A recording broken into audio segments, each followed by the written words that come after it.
And we're going to see if this game destroys our marriage. Shocking. Wow. That would be a pretty weak marriage. Today's topic is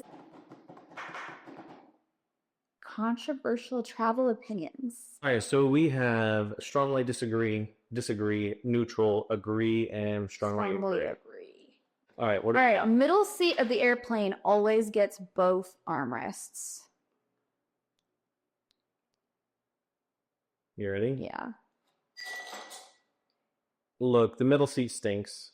It's not ideal, but that doesn't mean you get both armrests. It's okay to refuse to change your seat because a family didn't book together. My indecision costing me a token. I think it's okay. I personally wouldn't refuse because I just hate conflict of all kinds. I mean, it would be kind to. I think Yeah. there's very valid reasons for not.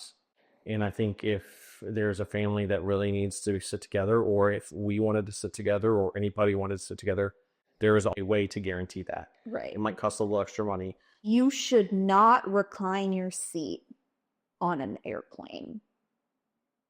You ready? Yeah.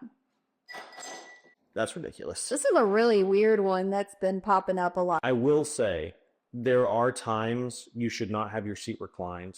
There have been times we have been on trips and someone has their seat reclined and their arms stretched back into your spot. While people are still boarding, they will do that. So there are definitely times you should not have your seat reclined. And that's pretty common courtesy. And a lot of times the steward or stewardess will tell you that. Yeah. Planes aren't designed to be comfortable. So this idea that, you have to, tuck yourself in, not use any armrests and not recline your seat just to avoid maybe being in someone else's way is not realistic. Wow, I guess we do really have legs from base. So far we have agreed. So far we have agreed. You should skip the tourist attractions in the destination you're going to.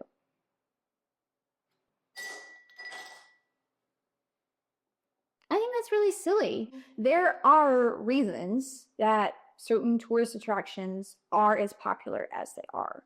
Sure. And just because you don't go to them, that doesn't make you any more interesting. I think there's this big push to be, different from everyone else, get out of the mainstream and all of that. Say what you want.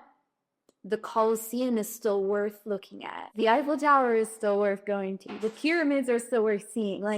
All of these places are as well known as they are for a reason. I only did disagree and not strongly disagree because I don't think you should stay there the whole time. You have a week-long trip. You can have 2 to 3 days, see the amazing things, and then go see local stuff.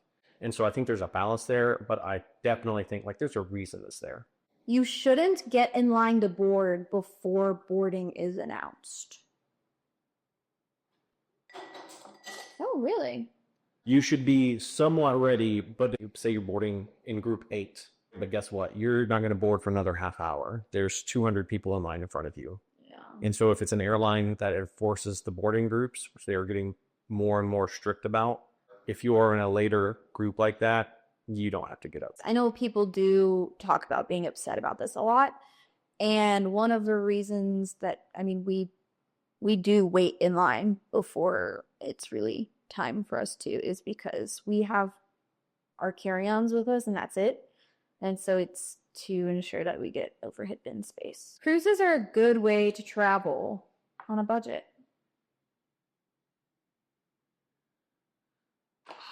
This is so vague. I hate vague questions. You ready? Yeah, I'm ready. All right. What is a good way to travel?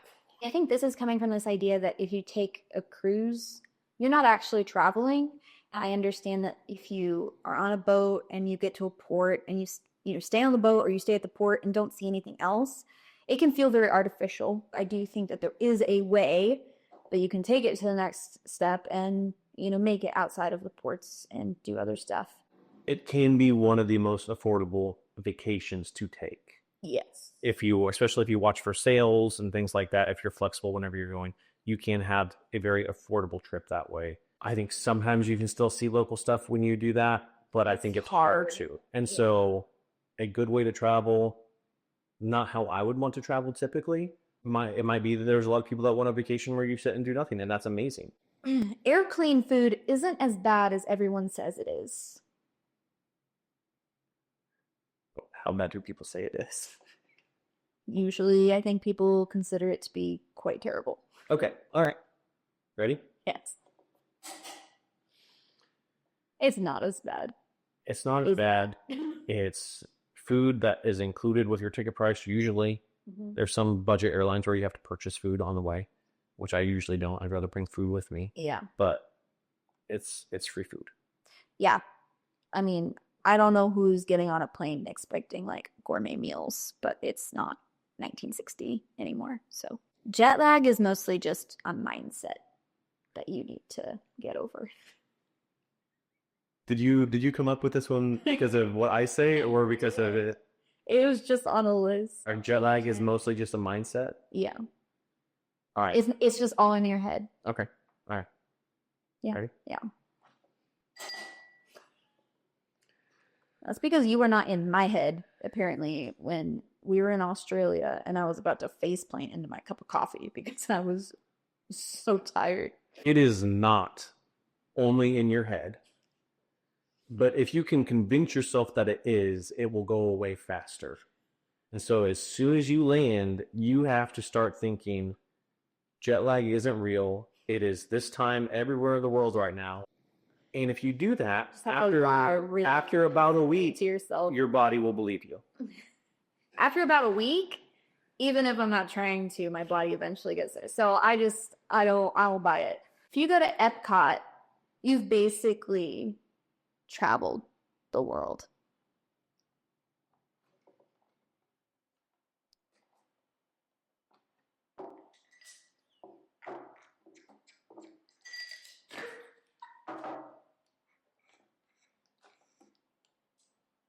Can I borrow those? Yeah, you can. That's where I was gonna go with them anyway.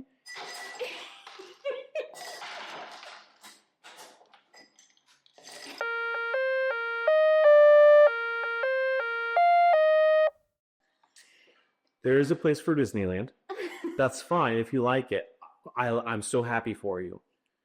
There is nothing about Epcot that is like traveling the world. I'm not hating on people who love amusement parks or Disney or any of those things. That's great. If you enjoy it, that's amazing. If you like Epcot, that's fine. Mm-hmm. How insulting, though. Can you imagine having your entire culture just diminished to one part of Epcot, and then it's like, oh, I wore my Mickey Mouse ears and ate my churros, so it's like I've basically been to Mexico. Like, what? That's like saying I had Taco Bell, so I'm an expert on authentic Mexican food. Thank you for your patience as we reset from that, as we vented a little bit on silly things people sometimes say and think. We love you, even if you have interesting ideas that we disagree with very strongly. It is okay to visit a country whose politics you disagree with.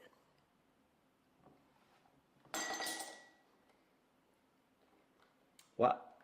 I just can't imagine living my life always avoiding everything that I don't personally. You're going to not go very many places in this world. Yeah. And that's what the deal is. So here's the thing. Even if there's politics you don't like, first, there are people there who probably disagree with that. Mm-hmm. And even if they do agree with that, they might be wonderful people. Mm-hmm. Just because they have politics that disagree with you, they still might be wonderful people. And you could learn from experiencing parts of their culture. Even if you disagree with it, having the knowledge and being better to understand what somebody you disagree with thinks is still a worthwhile thing. You can learn about it and still disagree with it and still empathize with them and think, oh, I understand where you're coming from. I think you're wrong, but I understand that, and I don't have to be hateful about it. Bargaining with locals at the market is disrespectful. You ready? Yeah. Context. Mm-hmm. Context is king. There are places where that would be offensive, and you shouldn't do that. Just like if, you went into a supermarket here and did that. Well, that's not the place, but maybe you go to a yard sale and you do that. It's all about context here. It's about context there. A lot of places, that's normal. Most of the time, somebody's not going to agree to sell you something if they're not making something off of it. They would not sell it to you. They would just not sell it to you. So if you get to a point where they're just refusing to sell it to you, then you just leave. You realize like, okay, well, maybe I tried to go too low. Selfies in temples, churches, and mosques are disrespectful to the culture. Really? I think so. Ooh. Made me hesitate a little bit. Go ahead. This is one of those things where I think context is, again, a huge thing. There are places where I have been encouraged to take pictures, and then there are places where that has been like strictly prohibited. Typically, it does lean toward it's not really the place or the time. Like, I'm not going to pull out my phone and start like vlogging in any of those places. I think I agree with the context thing for taking photos, but they said selfies. I did say selfies. And so I would say whatever religious site it is, the whole point of that religion is that it's not about the individual. And so whether I agree with that religion or disagree with the religion, it's still not really respectful, I don't believe, to go into where someone is trying to have a honoring outside of themselves and then start making it about me. A lot of times photos is good, but then you are once again showing respect in some ways to the people who have worked hard to build those places, whether it is a temple or a church or a cathedral or a mosque, and capturing the work of that, but it's not necessarily about you. You shouldn't let a country's culture dictate how you dress. Okay. Yeah.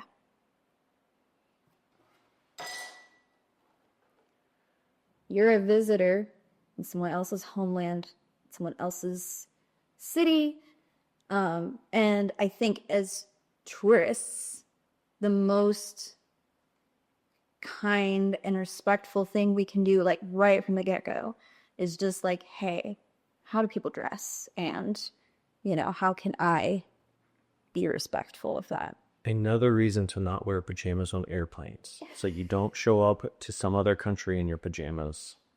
I can almost guarantee you there's not a country where that is socially acceptable, except maybe here. Maybe here. Maybe. You don't find it socially acceptable here. It should not be. Animal tourism like elephant rides, dolphin swims, and camel rides should be banned.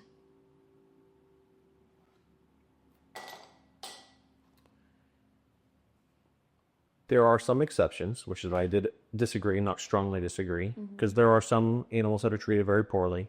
I have been to some countries that these animals are having a better life because they're being taken care of for tourists. Then if the tourists suddenly stopped, no one's going to pay to take care of these animals. Here's the other thing that I've been thinking about as I was kind of going through these is at some point we have started to count animal welfare above human welfare. And as much as I love pets, love dogs, and love cats, like I love pets, they're so cute and they're so cuddly.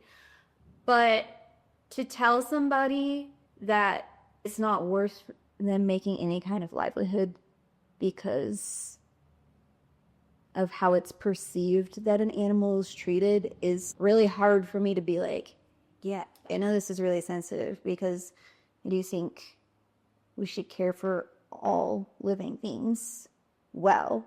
I'm not going to say that the life of a camel matters more than the life of, this family of a guy, man and his family who has spent, generations raising them. And I think it's also really hard. It's a tricky thing to get into, and it is easy to judge and make calls like that when we have not walked a mile in those shoes.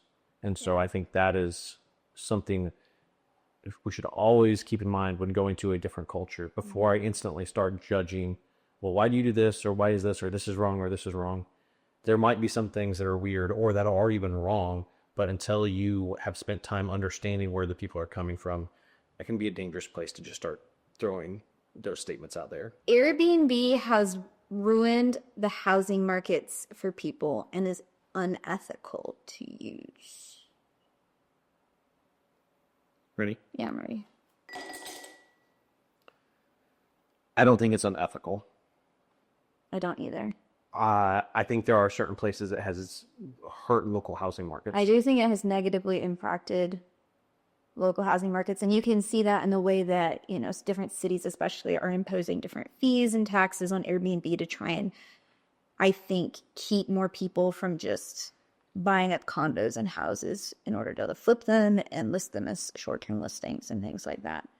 It's also very hard because with these big blanket statements, so maybe somewhere like Barcelona, where we talked about there's a lot of pushback against tourists because of the crunch that is putting on the housing market with Airbnbs and things like that.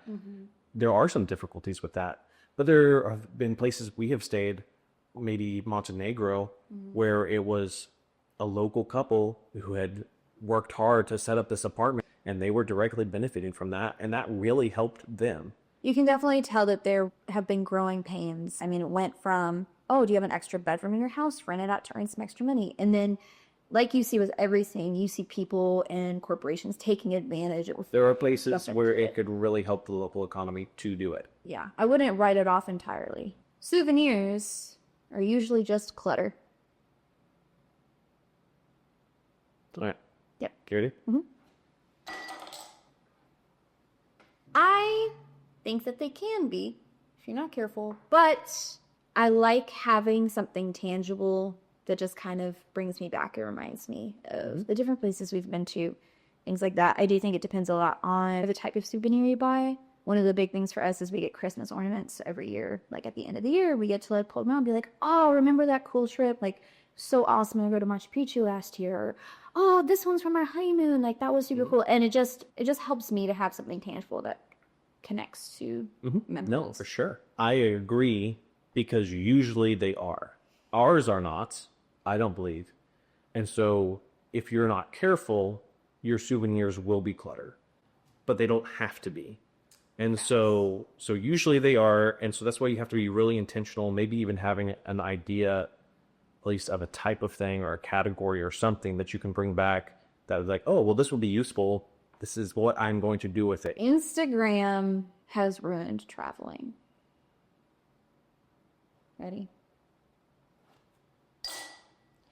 I think there are a lot of elements about traveling that it has ruined. I think that it has ruined realistic expectations. I think it has ruined the purposes behind going somewhere. I have followed travel influencers before, and you see the pictures that they take, and then they talk about how they, you know, woke up at 4 a.m. on a Tuesday and packed 2 checked bags to bring all these, you know, dresses and different things so that they could get this one picture, like went all the way there just to take a picture. And I just think that our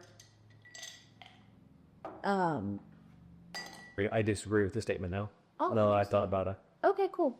Well, I'm going to keep going. I interrupted you. That's okay.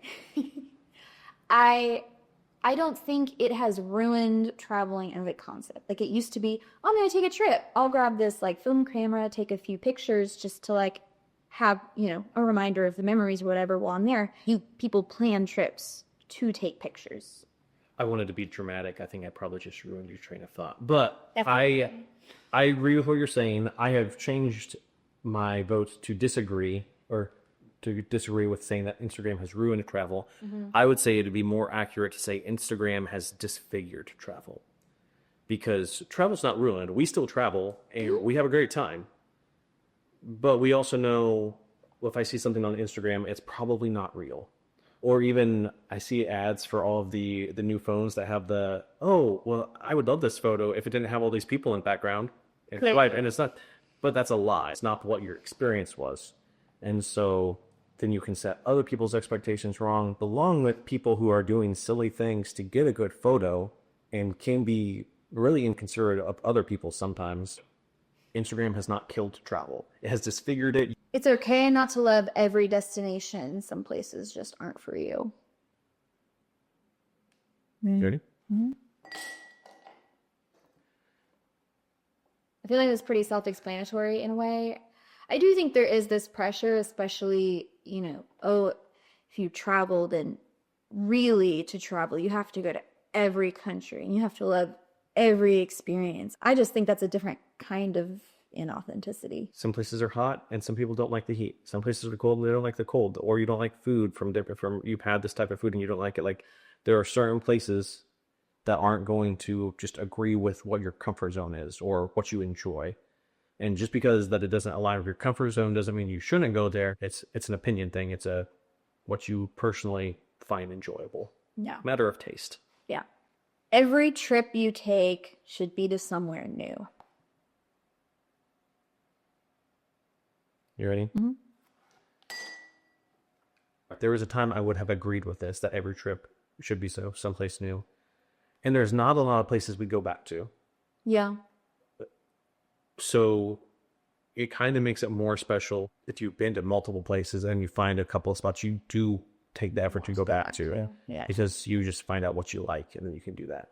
Do go new places sometimes, but it's not wrong to go back to an old friend. Yeah. Yeah, I agree. I think it also depends a lot on like what's going on in your life. We've had seasons where things have felt just kind of monotonous, and so we were really excited to go somewhere new and do something really adventurous and exciting.